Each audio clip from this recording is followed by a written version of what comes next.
Hey, Billy, how best to nurture neurodiversity in a partner to support being ready for kids? Isn't that such a beautiful question? So you've got a neurodivergent partner and you're thinking about having kids. How do you nurture them? Yeah, do you think that's awesome? That's a ripping question. Do you think about That's that when planning you ahead. and Henry were planning kids? No. Yeah, same. Isn't it bad? No. Do you know what I mean? What do Like, we isn't it think just a about- beautiful thing to be like, how can we make sure that this relationship is really humming before the increased demand of kids comes in? Oh, God. I didn't either. Probably everyone would have. Thinking about that makes me... Yeah, but I mean, it's not a lost opportunity. Like, you can also now think, like, how do I support my I can partner? do it today. I can start today. Yeah. But it's beautiful because in the setting of, you know, a neurodivergent partner, I think thinking about, like, what supports do you need from the environment? And remembering, this will probably come up again in some of the long questions and answers, is it's about the environment. We talk a lot from a kind of dynamic, how do we support these kids perspective of it's person-environment fit. Do you know what I mean? So the environment shifts, not the person. Does that make sense? Like, a lot of the time we spend thinking about whether it's your partner or it's a kid who's struggling, you go, you need to change. Like, Nick, you need to change. Like, you know, you're not performing well on the podcast. Like, I need you to be better. Then you bought a heater. I think about, yes, Well, no, the I did. environment change. I bought a heater.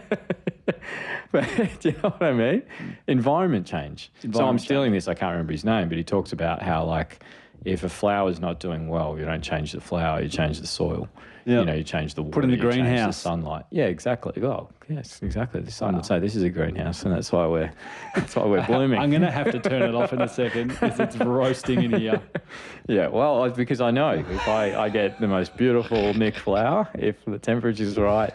But do you know what I mean? So thinking about that, and more practically and a bit more specifically, thinking about, like, what are the things and levels of support that my partner needs. We said this a while back, and there was a bit of pushback because it was a woman asking how they support their partner more in a heterosexual relationship, and they were like, he just needs to change and all this stuff. And I'm like, yeah, I understand where that's coming from. Culturally, there's been a real big bias and, like, a balance in this, but from whatever perspective, I think it's important. Like, I need to do Such this a good more with Annalise. perspective. You know what I mean? Like, I don't think about it. I never think about this. I'm just like, what are we going to do to help support her? What are we going to do? What are we going to do? I don't either, mate. Like, You could Annalise be is looking so at either the capable. environment or the other carer.